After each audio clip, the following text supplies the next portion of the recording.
What's up, everyone? Carl Loyola again. Welcome to the Pageant Passion Podcast. Grounding Conversations. This is your ultimate podcast for all things pageant. Siyempre pa si TikTok Pageant Guru, Carl Loyola. And I'm your TikTok Pageant Guru, TikTok Pageant Guru, TikTok Pageant Guru, Carl Loyola.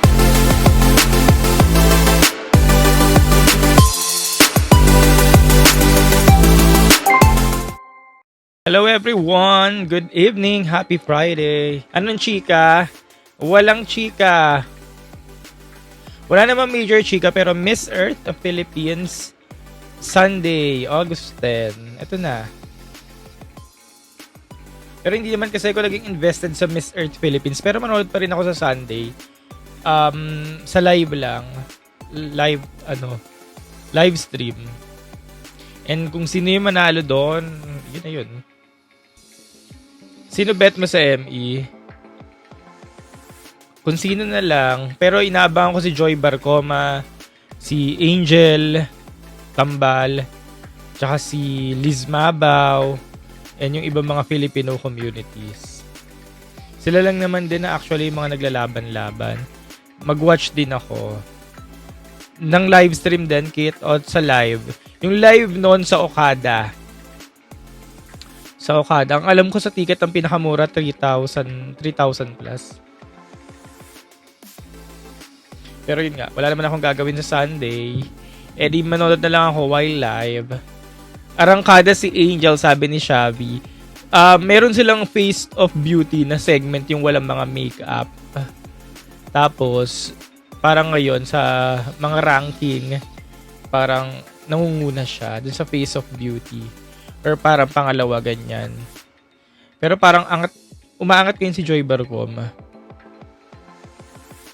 Tingnan natin. Kasi unpredictable naman sila. Hindi mo nga malaman. Baka itong tatlong to na may mga names ay baka maungusan pa ng iba na mga bago. Pero mukhang tatlo lang isa lang dun sa tatlo. Sabi ni Shabby, bet ko din magganyan si MUPH no makeup. Bet mo din. Pero ang daming magaganda sa kanila, no? Sa Miss Earth Philippines, pag nagno-no makeup category sila. Pero yung Thailand actually nagaganyan din sila eh. Tapos naglalabasan talaga yung mga ganda nila, no? Actually magaganda pa nga pag wala talaga mga makeup eh. Kasi nakita ko ibang mga pictures ng girls. Ang dami sa kanila na halos ang gaganda. Kahit wala makeup. Malapit ng finals. Anong finals? Ng MEPH, yes po, August 10, Sunday. MGPH, August 24, Sunday din yon. So, na lang. Mga 2 weeks from now na lang. Oo. Siguro manonood ako ng live ng Miss Grand Philippines kasi Sunday siya. So, ipaprioritize ko siya sa schedule ko. August 12. August 24 na. Binago na. Xiaolong Bao. August 24 na siya, Sunday na. Si Xiaolong Bao naman, favorite ko yan. So yun, wala namang ibang major updates bukod sa Miss Earth Philippines and Miss Grand Philippines na mangyayari ngayong August. Kaya wala rin tayong masyadong topic kasi hindi naman lahat sa atin invested sa MEPH. Kumbaga susubaybayan lang this coming Sunday pero yun nga, wala naman tayong major favorites aside dun sa mga pinag-uusapan talagang mga names. Pero by October, dun na talaga mag-uumpisa yung mga pageants talaga. Especially yan nga kasi mga international pageant na yan eh. Yan, Miss Grand, sunod-sunod na yan, Miss International hanggang sa Miss Universe. Then sa December, Miss Earth, Miss Intercontinental, yung mga ganyan. Sunod-sunod na siya eh. Kaya October talaga mag-uumpisa yung pinaka pageant season talaga. By now, mga local pageants pa lang din naman kasi. And sa mga local pageants, invested lang tayo sa Miss Universe, Philippines, Miss Grand, ayan, sa Miss World minsan. Kaya, pag mga ganito talaga mga, hindi siya peak season. Hindi peak season. It's me, BJ. Teka lang, sagutin ko muna si Kit. Manood ka ba sa Bangkok? nagdadalawang isip pa ako, Kit, kasi nga yung schedule. Kuya Carl, thoughts on chances ni Annabelle for Globe. Yung third crown, hindi ko sure sa third crown kasi hindi pa naman natin nakikita yung mga kalaban. Tingnan natin. Tsaka parang ang aga pa kasi. Although alam naman natin competitive si Annabelle. Sabi ni Rodel, I believe in the destiny. Kahit anong tumbling mo, if these stars are not aligned, hindi talaga mangyayari. Correct. Grabe, maganda super, sabi ni Shabby. Ayan, so yun nga, Kit. Hindi ako sure sa Bangkok. Pero gustong gusto ko talaga. Ang problema kasi, yung schedule talaga sa trabaho. Nakakasila talagang schedule sa trabaho. Ay, hindi, mali pala. At pala hindi pala ako nagsasalita lang ganun. Carl, what about the Pampanga Kings? Ito, sabi ni BJ. What about the Pampanga Kings? Bakit nagsisi-resign sila? May pang-aabuso pa. Sa pang-aabuso pang-aabuso ba in terms of keme-keme, yon. Feeling ko wala naman nangyaring gano'n. Nagkataon lang na itong mga nag-resign na ito ay may mga magagandang oportunidad outside dun sa Mr. Pampanga Organization. Kasi etong si Raven, bago siya nag-resign, namataan na nga siya dun sa isang rival pageant na ginoong Nika Pampanga na parang ambassador siya. So magko-conflict talaga siya doon. Tapos dalawa sila, actually tatlo sila dun na nakita ko dun sa picture, si Makababy nga, tsaka si Emerjan Bondok. Tatlo sila doon. Kaya yung nakita ko na yung picture, sabi ko susunod dito magre-resign si Makababy. Yun nga. Tapos yun yung nangyari. Nag-resign na nga siya kasi nga magiging conflict of interest talaga. So, wala. Ganun talaga. Kung may opportunity outside na feeling mo mas mag-grow ka at talagang mas kapaki-pakinabang, edi minsan kailangan nating i-let go yung isa. Pero hindi ako naniniwala may pang-aabusong nangyayari dun sa organization na Mr. Pampanga. Well, kanina or kahapon may nag-trending din sa mga social media, mga pageant pages, social media pageant pages na yun nga yung isang delegate ng Mr. Pilipinas Worldwide, yung taga Butuan na nakaranas ng pang-aabuso. Kaya ayan, nagkadikit-dikit na itong mga issue ng sinasabing pang-aabuso pagdating sa male pageant. Pagdating naman sa male pageant, yung mga ganyang pang-aabuso nga daw, nangyayari naman talaga siya, pero hindi naman lahat. And then, minsan nasa candidate talaga kung pumapayag sila or tatanggi sila or what. Pero ayun, pwede naman mag-voice out kung sakasakali. Pero wala ganun talaga pagdating sa male pageantry, nangyayari talaga siya. And sana, yun nga, ma-call out yung mga ganyang pangyayari para sa ganun ay hindi talaga maging negatibo ang tingin natin pagdating sa mga male pageantry. Pero alam nyo, lumaki ko na ang tingin talaga sa male pageantry ganyan. Parang high class na prostitution daw, sabi. Parang ganyan. Pero ayun, hanggang sa ngayon na nga lang, since nasa modern age na tayo, nawawala na rin naman yung ganyang pagtingin pagdating sa male pageantry. Kuya Carl, pwede magtanong kailan ba MUT?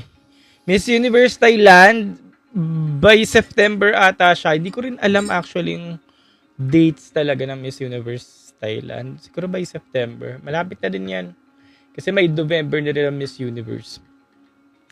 Ano yun? Nagsushoot na daw sila ng official headshot ni Atisa, sabi ni Sebastian Chua. Yes, by 7 Barreto din ang kanyang official headshot. Abangan na lang natin yan. Hindi naman yan ilalabas hanggat hindi inilalabas ang official headshot ng Miss Universe. So, walang makakakita na. Sabi ni Colases, what can you say about Del and Luis? Ang bardagulan nila. Natutuwa ako sa bardagulan nila. Nababasa ko lang to sa saan ba? Sa Becky's of Pageantry, kadalasan pinopost doon yung mga screenshots ng mga bardagulan nila. Hindi ko alam kung saan nanggagaling si Del. Nakakatuwa si Del. Gets ko yung humor niya, yung kanal humor niya. Bentang-benta yun sa akin. Pero ito nga, nitong mga nagdaang araw ay napasok siya or nadawit siya sa iskandalo sa bardagulang Luis Portelis at Del. Si Luis, kilala ko kasi si Luis personally, nag-usap kami ganyan. Si Del di naman kami nag-uusap. So, syempre, hindi ko alam kung anong pinag-ugatan ng kanilang away. Yun na yun. Basta nakakatawa yung mga batutsada nila sa social media. Pero, ano ba, pinaka, ang pinaka inaano ni Del is cloud chaser daw si Luis Portelis, parang ganyan. Na ginagamit daw ang Pinoy, parang Pinoy baiting daw. Purang content Filipino, ganyan, Philippine pageantry. Ganyan, parang ayun yung pinagpuputok ng butch ni Del. Sa side naman ni Luis, well, ganun talaga dito yung malaking fan base. Pagdating sa pageantry, dito yung matunog, dito yung malaki yung ingay pag nagdadaos ng mga local pageant or nandito yung mga kandidatang may mga sash factor. Natural, ito talaga yung content niya. Yan lang, hindi ko alam kung bakit napunta sa mga ganun patutsada na yung away nila.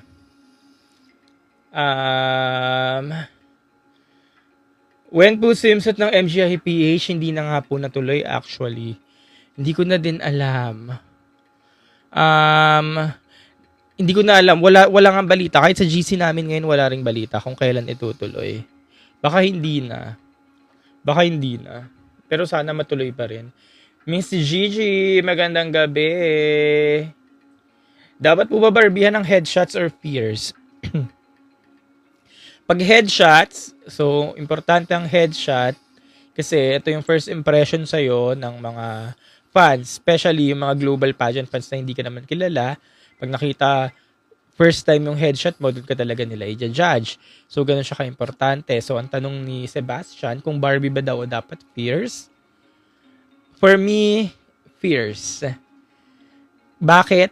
Basta yun lang ang gusto ko, fierce. Para fierce ang effect. Para, ano ba? Para, feeling ko lang mas commanding pag fierce. When po swimsuit ng MGUIPH? Yan, sagot na natin. Me, what do you think would be the format this year for the Miss Universe? Feeling ko like last year pa din. Pero gusto ko sana may top 5 question and answer, yung iba-iba yung question. Tapos top 3, pare-pares yung question. Tapos yung winner na. Pero feeling ko hindi na siya mangyayari. Kevin! Hello, Kevin. Yes, fresh. Sabi ni John, I stand with Del. Bakit, John? Bakit bet mo si Del? Actually, wala namang problema talaga kay Del nung umpisa. Kasi gets na gets ko nga yung humor niya na entertain, tawa ko ng tawa. Pero yung tumatagal na, parang sumusobra na nga, no? Parang sumusobra na. Parang sobra na yung pang-aalipusta. Pang-aalipusta ba? May mga comments siya na parang over na talaga. Parang, below the belt. Pero minsan yung mga comment niya, dun sa mga girls, parang okay pa rin naman. Parang nanonood ka lang sa comedy bar, parang ganyan. Hindi ko alam kung I stand with Del din, or may maaasar ba ako, or magagalit. Pero kasi syempre, wala content niya yun eh. Kung ganun yung content niya at doon siya kumikita, di go lang. Pero kung ako naman, kunyari si Luis, hindi ko na lang papatulan. Bahala ka dyan.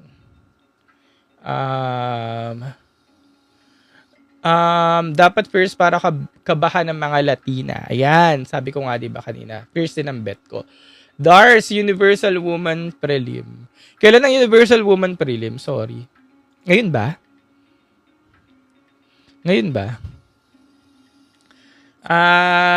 Okay, ngayon daw. Sige, sisilipin natin yan maya-maya. Tapos ang grand finals ng 12, no? Sa Tuesday. Sige, sisilipin natin yan. Go for Jasmine. Oh my. Sino ang bet mo sa Miss Grand Philippines? Emma Tiglao or Anita Rose. Pero ngayon pa lang, kampante na ako na mukhang si Emma Tiglao ang Miss Grand Philippines at si Anita ang Reyna Hispano-Americana. Mukhang ang pinaglalabanan lang Face of Beauty at kung yung Asia Pacific ay nasa kanila, Asia Pacific din. Yun.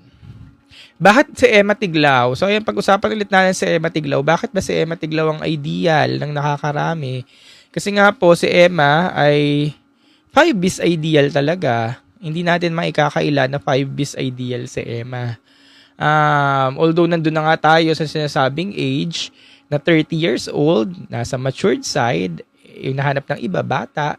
Well, kung nandun na tayo sa age, hindi mo naman pa maaalis kay Emma yung iba pang factor ng 5bis. Yun nga, business, beauty, body, tangkad, ganun, yung ganda.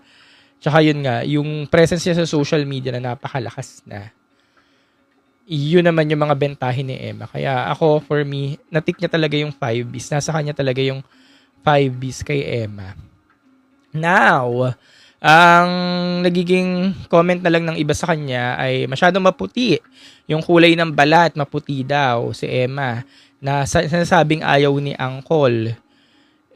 Tingnan natin na yun yung magiging challenge kay Emma pagdating sa finals. Kung magiging balakid ba siya or magiging hindrance ba siya sa pagkapanalo niya sa mismong Miss Grand International Crown.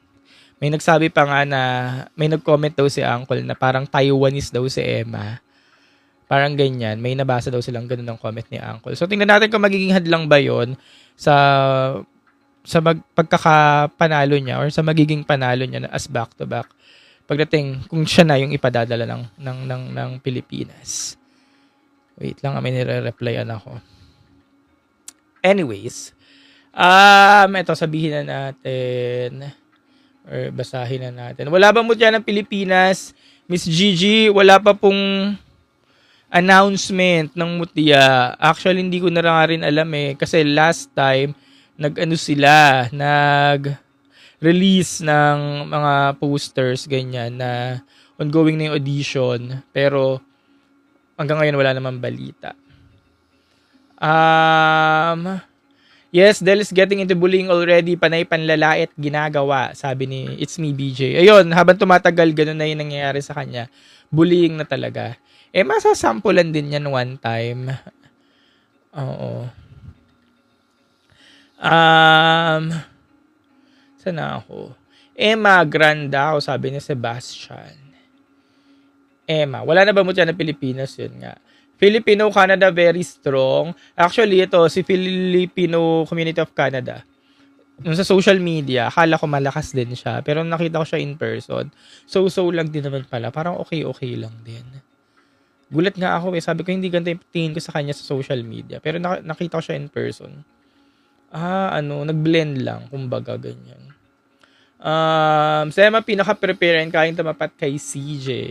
In terms of, clout sa name, si Emma talaga. Level sila ni CJ Opiaza. Anita for RHA, mukhang nakalak na siya doon.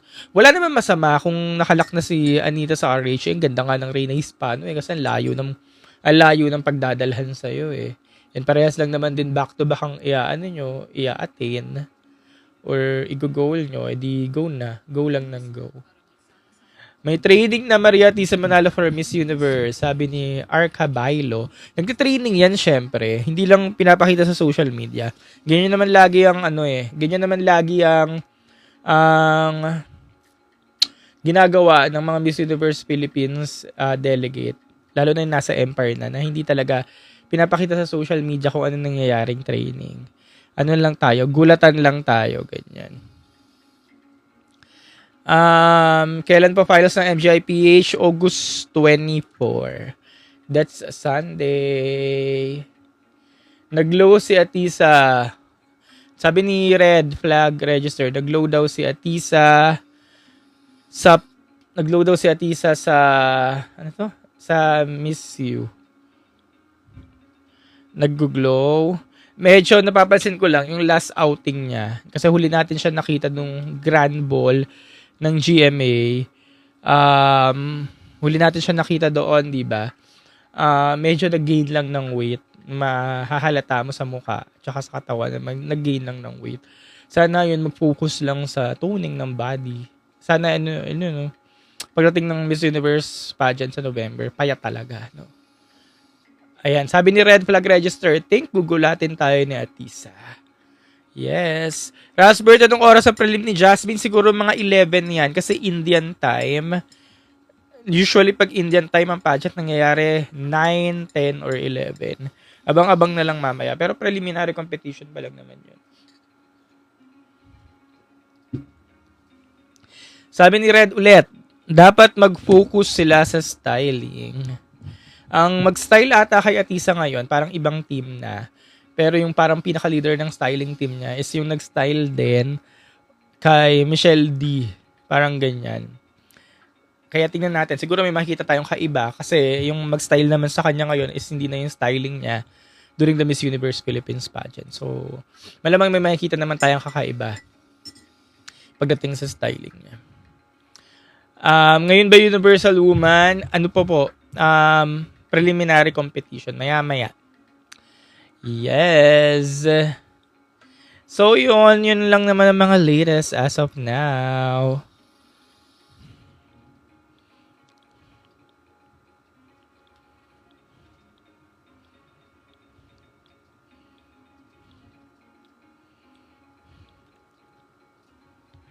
What's your thoughts about Pampanga, Quezon City, and Zambales? Saan po ba? MGI ba yung pinag-uusapan natin, Rasbert? Sila yung mga nangunguna ngayon. Si Pampanga, si Emma, si Anita, si Zambales, at si Quezon City, si Nikki Buenafe. Si Nikki Buenafe, ang lakas niya for me sa Face of Beauty. And baka ibigay talaga sa kanya yun. Kaya kung gano'n ang mangyayari, baka Asia Pacific na lang talaga ang pinaglalabanan. So sa Asia Pacific, mukhang kay Bea McClelland na yan. Kaya mukhang nakalak na rin silang 4 dun. Emma Tiglao, Anita Rose Gomez, Nikki Buenafe, Bea McClelland, silang 4. Thoughts po kay MGI Tarlac. Ito yung bago. Ano name nito? MGI Tarlac, bago lang to eh. May potential naman siya. Pero ngayon nga, dahil marami ring mga matitinding kalaban for the MGI, mukhang hirap niya talaga, mahihirapan makatisod ng corona. Pero kaya niya yun kasi lumalabas nga to sa mga topics ko eh. Halos lahat naman ng mga candidates sa MGI pitch malalakas. May mga dark horse talaga, sabi ni John Eric. Pero pag nakita mo sila in person, makikita mo talaga kung sino yung mga angat. Madidistinguish mo. Mabibilang mo lang talaga sila. Siguro kung tatanggalin itong mga angat na to, doon mo lang mapapansin yung itong mga to, yung mga iba pa. Emma Tiglao is fit for MGI. Ayan, sabi ni Red Flag Register. How about Davao?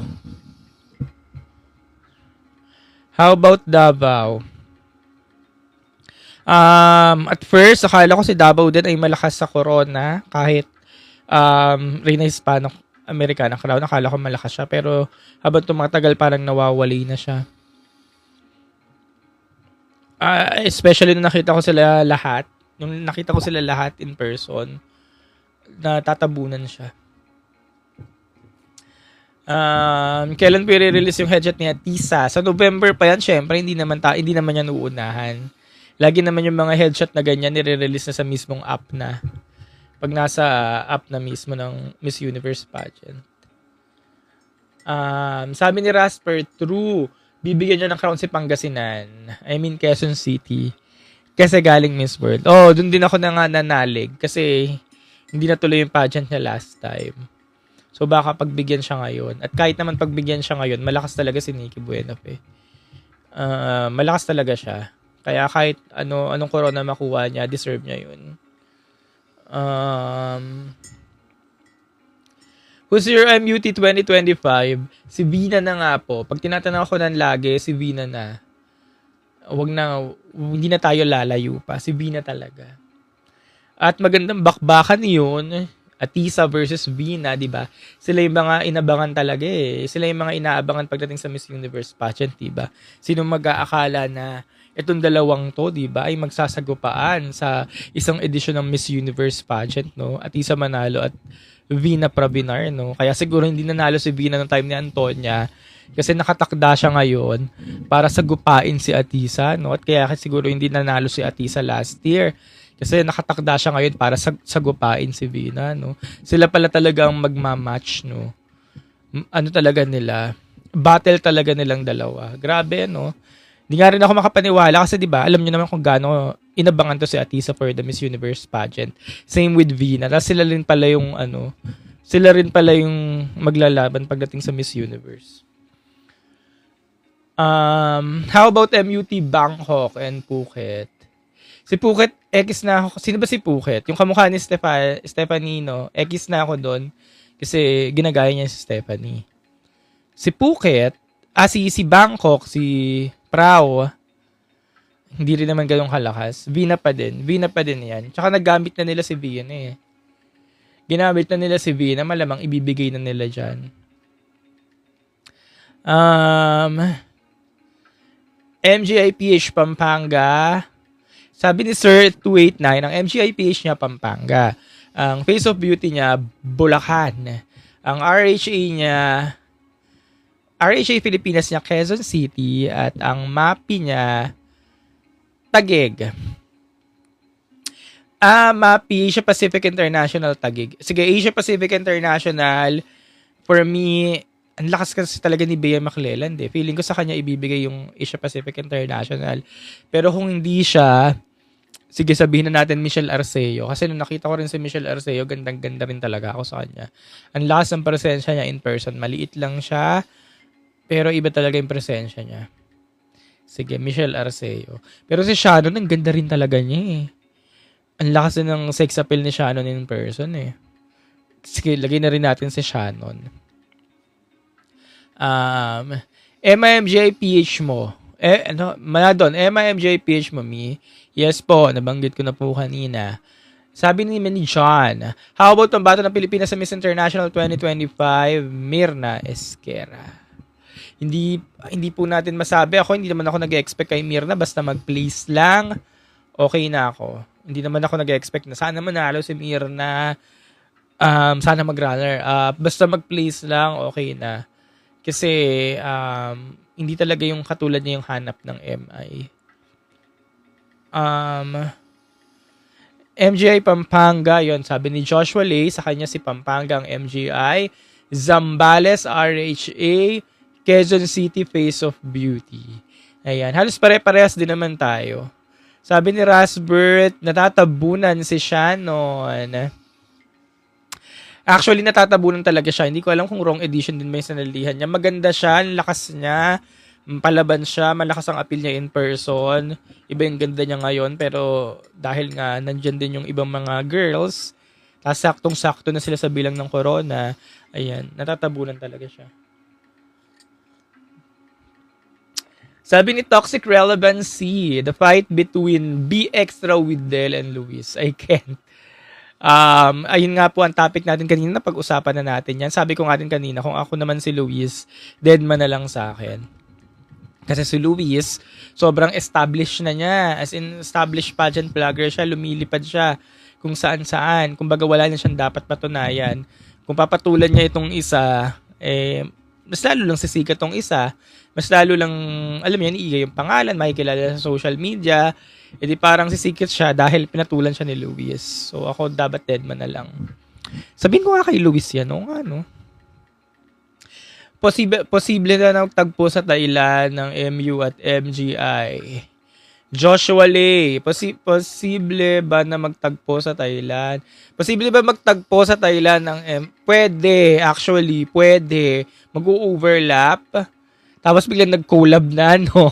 Pwede. Especially daw yung nangyayari ngayon, di ba? Yung collab ng MGI Thailand at MUT Thailand.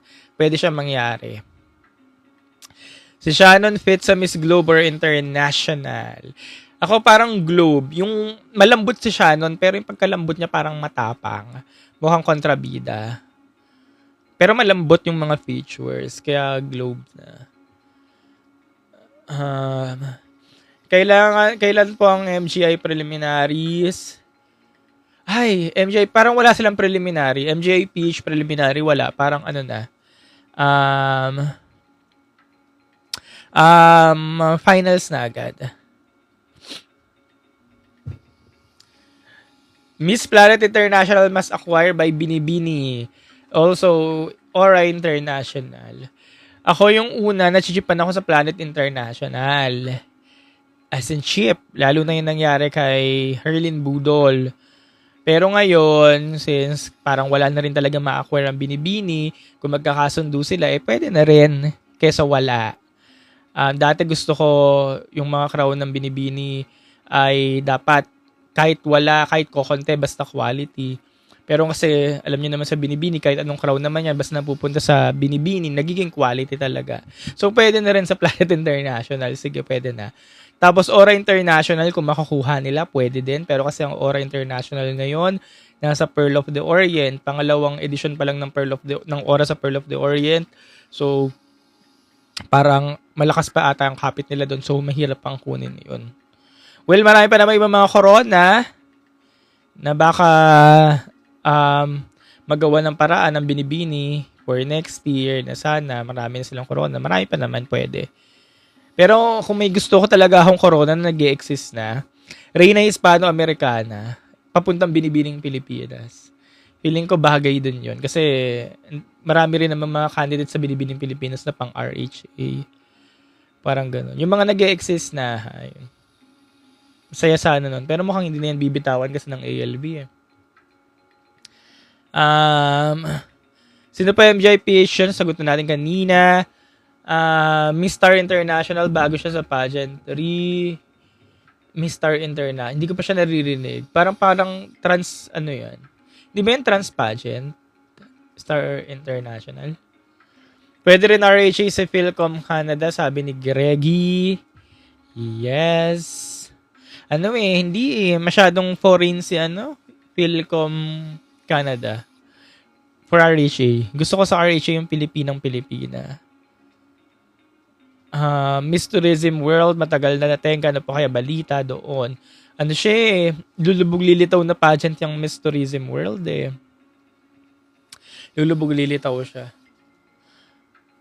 Trans pageant yung nanalo doon si Patricia Payumo. Ayun ba yung sinasabi ko? Trans pageant. Star International. Trans pageant yung nanalo.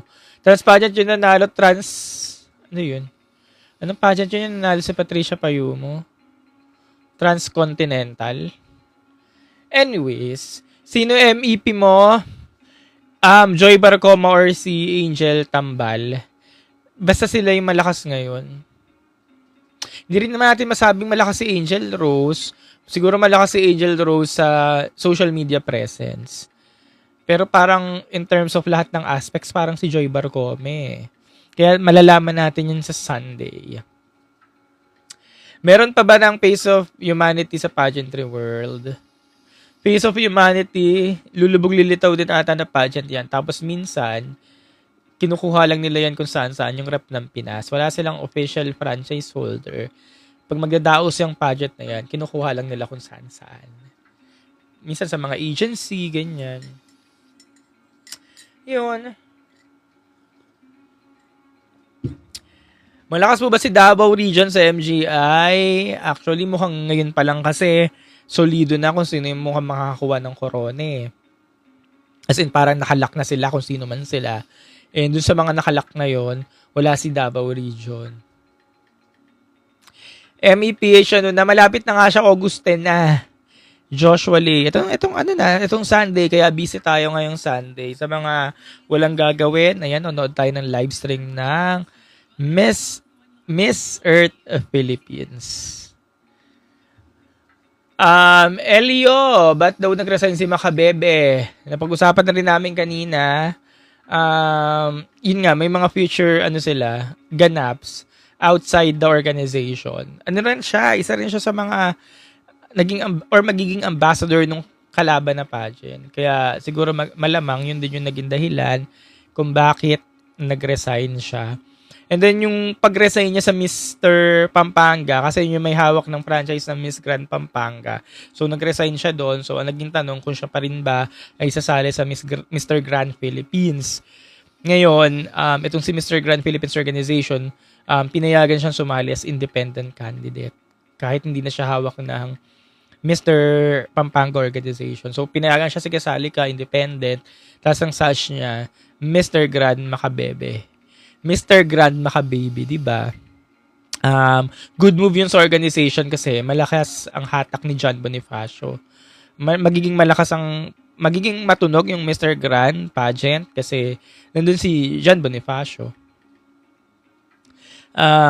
Sino bet mo, Carl, sa Miss Earth Philippines? Kasabi ko lang kanina. Sana gumanda ng venue ng Miss Earth. Ayun nga po, ang Miss Earth ay gaganapin sa Okada. And for sure, kung alam nyo na nagaganapin sa Okada Miss Earth, malamang ipapakita nilang production ay kagaya ng production na pinakita nila last year. Kaya, manage your expectations. Tinatry naman nila lahat. Tinatry naman nila mag-elevate. Tinatry naman nila lahat. Basta manage your expectations lang. Sabi ni Boji, ang yari sa Supranational, ba't may pa-comeback? Hindi ko rin po alam. Actually, hindi ko rin gusto yung ganung rules or ganung system ng Miss Supra tsaka Mr. Supra na gusto nilang pabalikin yung iba nag-compete. For me, pag nakapag-compete na, tama na. Move forward na sa iba. Pero since yun yung gusto nilang mangyari, decision naman nila yon. Pero mukhang hindi siya talaga mangyayari kasi especially dito sa atin sa Philippine setup, ang franchise ng mga ito ay nasa same organization. Like for example, Empire. So kunyari, like for example, Tara Valencia. So si Tara Valencia, para makapag-compete ulit siya sa Supra next year or next year, sasali ulit siya sa Miss Universe Philippines, which is hindi pwedeng mangyari kasi kailangan niyang dumaan sa local, dadaan ulit sa nationals, maraming pang gagalingan. So yung gantong rules, mag-a-apply lang siya pag ina-appoint yung kandidata. Doon sa ibang bansa na nag-a-appoint. For example, ako, hindi ako nag-held ng pageant, nag-a-appoint lang ako. So pwede ko lang i-re-appoint yung mga lumaban na dati kung gusto ko. So doon lang siya mag-a-apply. Sabi ni Sir 289, kung hindi matuloy Miss Charm this year, Cyril Payuma mas resigned, just like Krishna Gravides. Actually, mukhang hindi talaga matutuloy ang Charm ngayon. Kasi kung matutuloy yan, sabihin natin November, December, dapat ngayon pa lang, may mga post na yan sa social media. Ang siste, kakatapos lang ng Miss Charm last December. Tingnan natin, baka January next year pa yan matuloy. Ayun ang hindi ko rin maintindihan sa Miss Charm pageant. Sabi ni Rasport, si Pauline maganda balik sa Supra. Yun nga, kung ibabalik mo si Pauline sa Supra, babalik siya sa Miss Universe Philippines. Para makasali siya sa Miss Universe Philippines, kailangan niyang sumali sa local franchise ng Bohol. Kasi ang Bohol may franchise, di ba? Masyadong magulo. Ngayon, mangyayaring makakabalik si Pauline sa Supra pag in-appoint siya, or pag ang Supra title ay lilipat sa ibang organization, dun sasali si Pauline sa organization na yun, kailangan niya makuha ang representasyon muli. So, masyado siyang magulo. Hindi siya mag-a-apply sa Philippine setting. Mag-a-apply lang siya sa mga ibang bansa nag-a-appoint. Kuya Carl, si Baungok, Miss Intercon 2020 is joining Miss World 2025. Should Gabi join Miss World Philippines? Gusto niyo bang pasalihin si Gabi? Kasi for me, hindi Miss World Philippines si Gabi. Hindi siya Miss World Philippines material.